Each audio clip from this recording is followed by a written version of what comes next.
Hey everyone, Happy New Year's. Hope you had a fantastic 2016. I hope you had a fantastic Christmas. A lot of people hate on 2016 just because of a lot of the crazy shit that happened, but I actually thought it was one of the better years, at least, personally. And also musically. I think there was so much incredible music that came out, um, albums wise, a lot of good albums. But the thing that really stuck out to me musically was there were more good songs. I felt like there were a ton of good like individual songs that were just like really incredible songs. Um, that's why I think it was a really good year. All right, but let's just jump into this, man. It's the last week of 2016. Let's see what it had in store for us in the hip hop world. Um, as I think most of us know, Run the Jewels came out with their album on Christmas. I talked about that on my last podcast. Fantastic album. I think it's arguably their best album. I think in a long run of things, I will put it as my favorite Run the Jewels album out of the three. And really pleasant surprise to see that was released early. It really changed my Christmas around, honestly, and changed my life around for the better. Tyler the Creator promotes Bastard on the Hypebeast forums in 2009.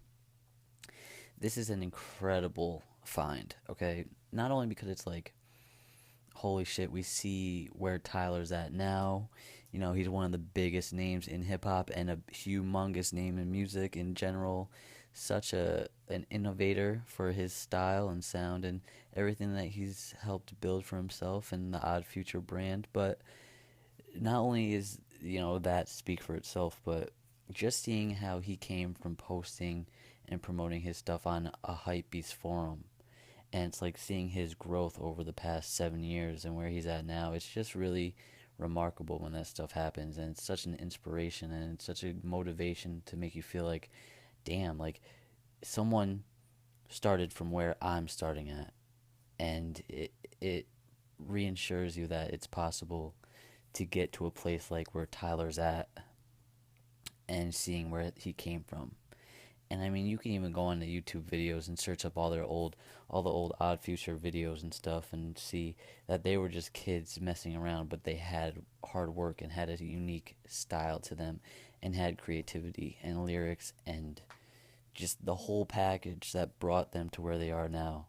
So seeing that post was really just a fantastic reminder to never give up. So thanks, Tyler. Thanks, Tyler, the Creator. Weekend Starboy featuring Daft Punk hits number one on the Hot 100 Billboard charts. Congratulations. I mean, I don't know why this is even a thing. I thought the song pretty much, there's just certain artists that when they put out a song, like The Weeknd, for example, especially featuring Daft Punk, like when this song came out, I thought it was just already number one. Like if Drake puts out a song, I already, that come like I already am assuming that it's like number one the second it's out. Like I don't understand why this comes to any surprise or any like congratulations. Like some people's names, it's just gonna put them at a number one spot on a certain list. So, I mean, congrats. I thought that song should have probably already been on the number one spot, but I don't know. I have no idea about Billboard or top 100 charts of singles or anything like that. So if this is somehow a surprise in any way, shape, or form, then congrats. But I don't think it really is. Hip hop and the LGBT community. A look back and a look ahead. This was a really good write up from a hip hop's head user. A lot of good examples in here showing how the hip hop community was not always so kind to um, the gay and lesbian community, and it shows a lot of good examples. There's like a couple from, especially the Tribe Called Quest example from that one song, Georgie Porgy. Um, I don't really want to get too deep into this topic right now on this podcast specifically, but it's a really good read up. You should definitely read it. This was written by Vodka Inspirado. I'm a fucking idiot, so I can't really read that well, but really good write up. And maybe I'll touch back on this topic in a different podcast, but it's definitely worth the read. You can see the changes in how hip hop used to be very homophobic in the sense. I mean, not 100%. It wasn't like every artist was against gays, but you could sense it. And I mean, it stems back to, I mean, even just the past times of how people were in general back in the late 80s and early 90s and even the early 80s too. So and it's a deep topic that I would rather not touch on, but maybe in a future podcast I'll come back to it. Very good write up. Definitely recommend it.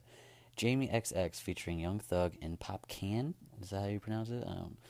I know there's gonna be good times. Classic song, even though it just came out last year. Fantastic fucking song. Makes you feel great. Puts you in a good mood. Young Thug did his thing on it, and it's such a weird collaboration. Thinking of Jamie XX and Young Thug, it's like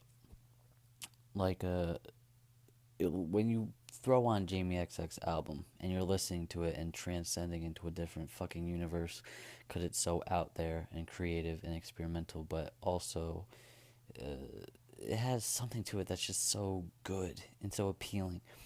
And then towards the end, all of a sudden you hear Young Thug on the track, and you're like, "What the fuck? How did this collaboration come about?" But I'm glad it did because it's a fantastic song. I love that song, and I think it's one of my favorites from this decade. Probably, I would say I think it's safe to say it's one of my favorites from this decade. Donnie Trumpet and the Social Experiment, Sunday Candy, another one of my favorite songs like ever. Okay, I remember the first night I heard this song, and I was just blown away by I don't even know. And I was watching the music video, which is incredible as well. Just a fantastic song. Um, I mean, talk about feel good songs. This is a song that you could play. Sunday Candy is a song you could play for like your grandparents and your mom, and you could throw on at like your Christmas family party or something. You could throw it on a New Year's, and everyone's just gonna have the best time ever because it's such a great song. It's like the ultimate feel good song, and Chance is like the master at the ultimate feel good songs. And Donnie Trumpet and the Social Experiment as a whole, they really help out with that feel good music. And Surf was a really good project as well, by the way. I have to revisit that because it is such a good project, but it's just like it wasn't really. I think the only problem with Surf is that it wasn't really what everyone was expecting, like the follow up from Acid Rap to be, although it wasn't specifically under Chance. It was Donnie Trumpet and the Experiment, but such a good album. I think it's like a it's interesting when those situations happen when it's like, all right, an artist has to follow up with an album. What's he gonna do? What are they gonna do? And it's something like this where Surf is the the result of that, and it's weird seeing how it all unfolds. But regardless, I think everyone liked Surf. I mean, at first, I think people were kind of upset with it, but over time, people kind of settled down and got used to it and understood that it was a good project on its own, regardless of acid rap. So, anyway, Sunday Candy, absolutely beautiful song. Travis Scott put out his video for Biebs in the Trap featuring Nav. I don't know how to pronounce any of these fucking people's names, okay? Nav, I don't know, alright? There's a little bit of mixture which I cannot read. I just cannot read at all. But there's also just this, we're entering this time where it's like, you build your come up on the internet so you can put any text as your name as you want, and it's like there's no actual like there's not 100% accurate way of pronouncing your name until you like pronounce it and people look into like how it's pronounced. So if I've never said your name out loud before or heard anyone talk about your name, then I don't know how to pronounce it. So that's just what it is. This song, if you've been listening to the podcast, you know how I feel about birds. I didn't fuck with it. This song, I watched the video, and this was the last time I had heard the song since, like, I threw on the album. And I gotta say, the song's actually pretty good. The video was pretty cool. It had that kind of classic Travis Scott feel to it, like the same in, was that Mamacita? What's that video? Fuck, I can't remember. The one with Thug and, was it Future? Fuck, I cannot remember. But had that same feel to it, and it was actually a pretty good song. That other guy, Nav, I feel like that's not how you pronounce his name, because that's a weird name, Nav, but that's how it's spelled though. He has a collab project coming out with Metro Boomin. Uh, should be interesting, I guess. I still haven't finished the 21 Savage Metro Boomin, which I kind of want to do now since I'm super into 21 Savage at the moment. But anyway, good song, good video. Isaiah Rashad's Nelly, one of the best songs, because Isaiah Rashad puts out the best music. Surprised that this wasn't on the album, The Sun's Tirade. Nelly is just a really good song. It has that smooth ass Isaiah Rashad feel to it. And everything that Isaiah Rashad does is just great. Amazing song. If you haven't listened to the song, fucking listen to it. What are you doing? I remember when the song dropped, and I think this was the first song I heard that he put out after Sylvia demo. But regardless, really good song. Now, this is what I wanted to talk about. DATPIFF says that there's a major surprise release on 12/31, which is actually about to be. It's 11:58 right now. And so let's just discuss this. So my latest update on this whole situation is that I think about an hour or two ago, they announced that the surprise, or they announced a surprise. DATPIFF announced a surprise on their Twitter saying that the collab mixtape, they also earlier today said that it was a collaboration project. So everyone was like speculating, like, oh, is it like Future, Thug? I don't even know the other ones. A lot of like trap rapper people, and oh, like Lil Uzi Vert and Thug, I think was one. Quavo and someone else, Travis maybe. So everyone was like speculating because it was a collab album. Like DatPiff tweeted out like this is gonna be a collab project, blah blah blah. So then DatPiff announces that a collab project, that they say surprise, this project is coming out tomorrow, is Fabulous and Trey Songz. Now, no one gives a fuck because that's not the thing. Is they said a major surprise, and now when you say major in 2016, that, I mean, I get why people would speculate Young Thug and Future, or Uzi Vert and Thug, or someone of that in that stature, who is major right now, who's hot right now. The thing is, Trey Songz is a major name, and Fabulous is also a major name, no doubt, and I respect them both equal, or on their own terms, to their own right. I respect them as artists because of what they've done. But the thing is, that's kind of a reach to say that they're major today, because it's not like they are major in that sense, but they're not major like, okay, we're putting out a mixtape and this is a major surprise that everyone's like looking forward to. That's the difference, because no one is really looking forward to that Fabulous Trey Songz mixtape, which is no offense. It could be an incredible project because they're both really good artists. But you can't really be spouting out that you have this major surprise release and get everyone hyped up, and it's just like you should know better when you say major, okay? But the thing is, the twist on it all is that DatPiff, shortly after that, they said, they tweeted out they tweet out like, "Oh, you think that's the surprise or something like that." Hold on, let me find it. They implied that that wasn't it. They tweet out because everyone was responding to the whole their tweet that they tweet out the Fabulous Trey Songz collab. So then they tweet out after they said, "Who said that was even it?" Dot dot dot. So maybe they have uh, a different major collab project, but I'm really thinking that they don't. I don't think that, and if they do, I don't think that it's going to be more quote unquote major than that because it's like, uh, I don't know. It's just weird for me. It's just weird. I don't really think that was it.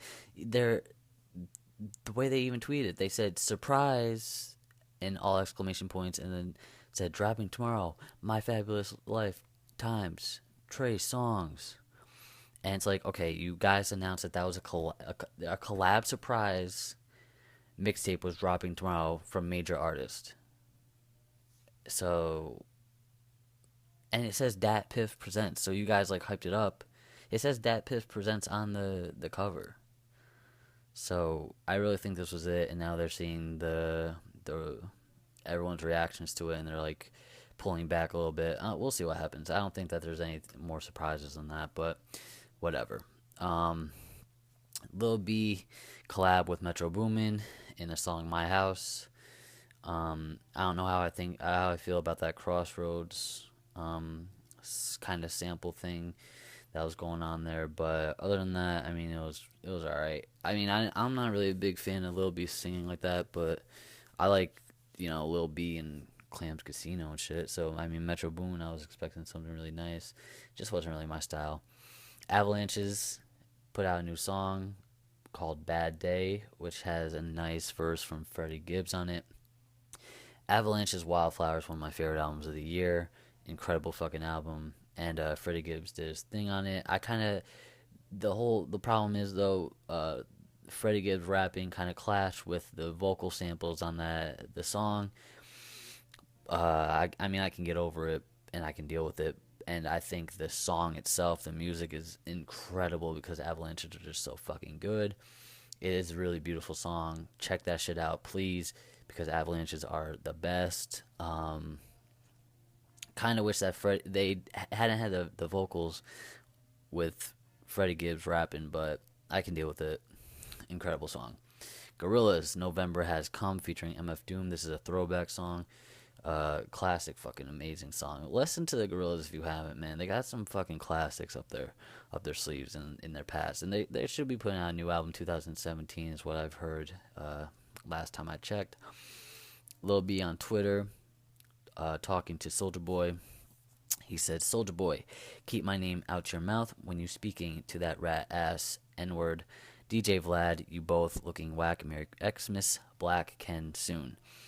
So he's basically throwing shots at Soulja Boy. I don't know. Soulja Boy has just been in a lot of hip hop news recently. I guess he's going off his rocker a bit, and I don't know. I cannot keep up with Soulja Boy. I don't intend to keep up with Soulja Boy.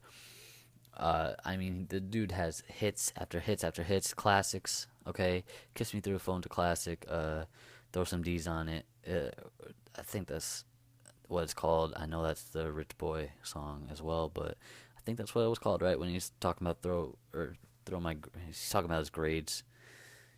I don't know. And of course, Crank That. Classics, classics, classics. But do I care what Soulja Boy's doing? No, I don't care. I don't think anyone else should either. Just let him do whatever. He's kind of like that yapping dog, and you just gotta kind of, ignore him. You gotta turn your back to him. Trey Songz was arrested on stage in Detroit, possibly hyping up this whole mixtape thing. Maybe I didn't look into that article because I respect, like I said, I respect Trey Songz, but I don't really care what Trey Songz is up to. I don't care what he's doing. Michi Darko has a new song out called "Gotta." I gotta listen to that if you got that one. Sorry, I'm really fucking tired. I'm trying to do this right at the end of 2016 to wrap this shit up perfectly. So I'm really stretching it out, man. It's actually 12:31 today. Right now, it just turned to Saturday.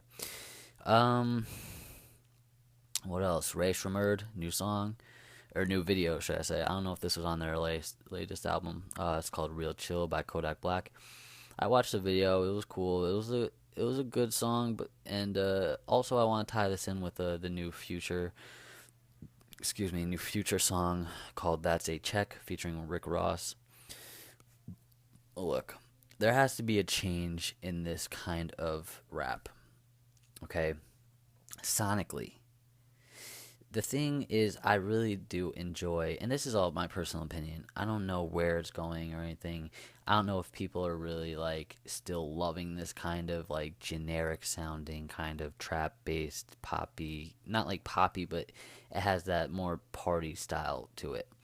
And the thing is, there's nothing wrong with that party style. It's always, if you're in the environment for it, then it's always good. And even if you just are in a good fucking mood and you want to hear some party ass kind of shit like Ray Shremmerd or Future or whatever, um, then that's fine. But I think in order to progress with this sound, and I know people don't give a fuck about the progression of the sonic sounding in the music and shit, and I know people just throw this on and throw it on for whatever and to have a good time. I get that.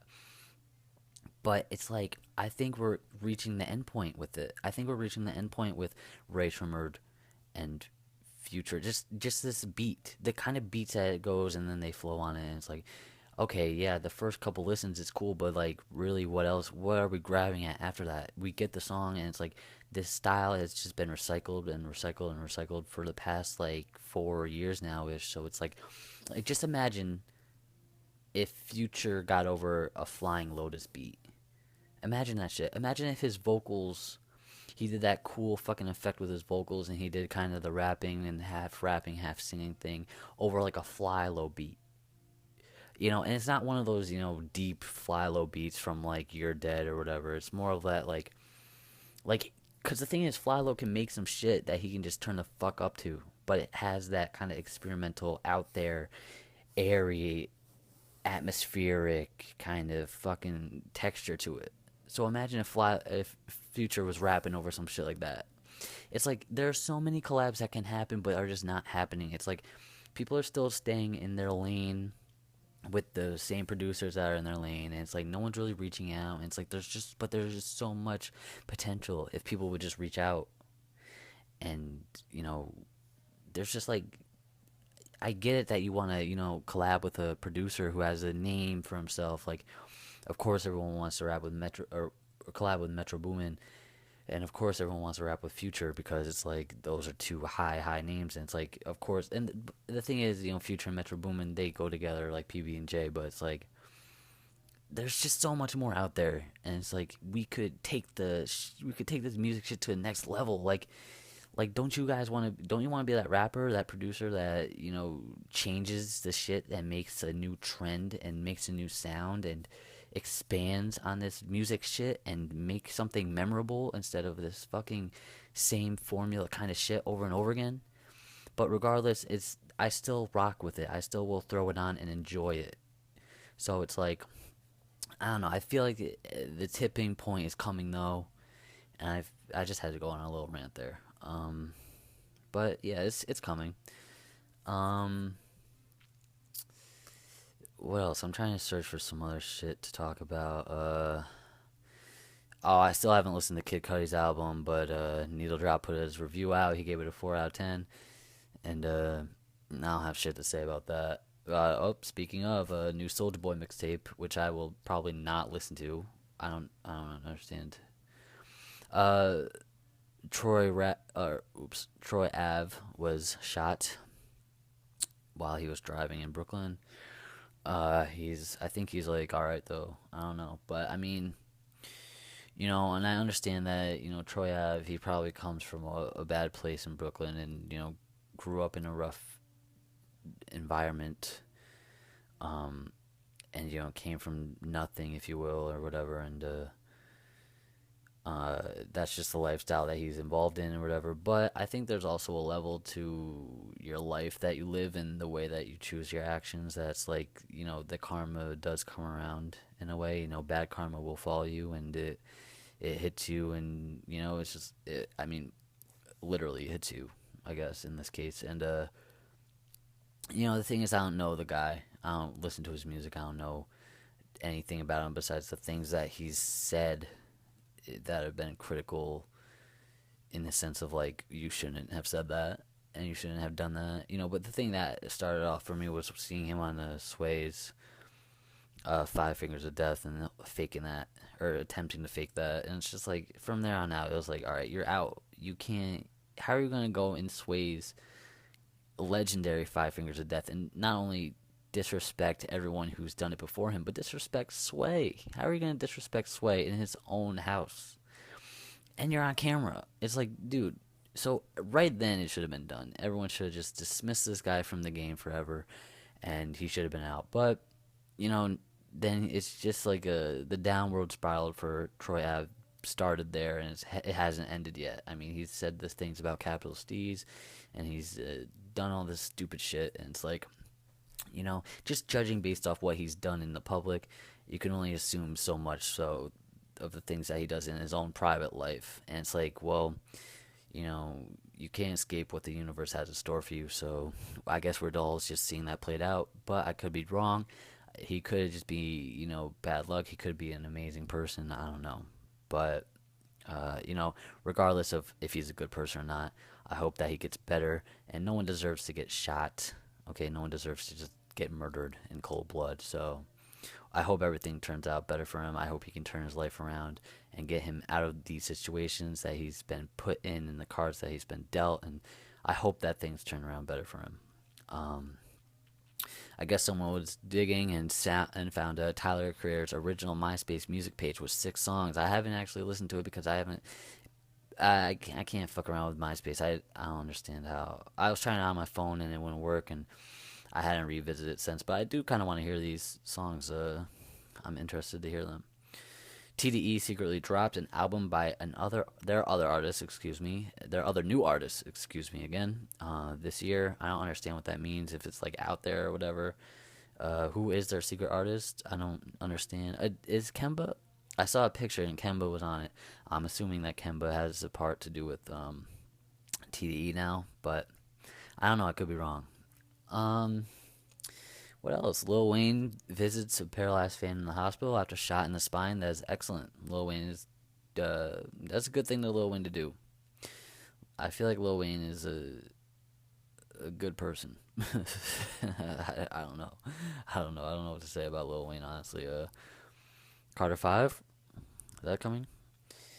I've almost been talking for 30 minutes now, so I'll let you guys back to your life.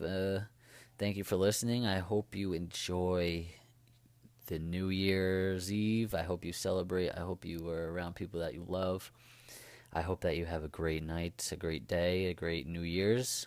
Hope you just had a great year in general. I hope that things fall into place for you, and things are good here on out, for not only you but the rest of the world, and just try to improve on people's life, and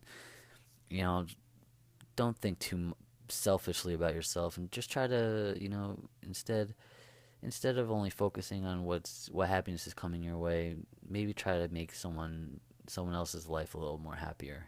Try to see what you can do to make someone else smile.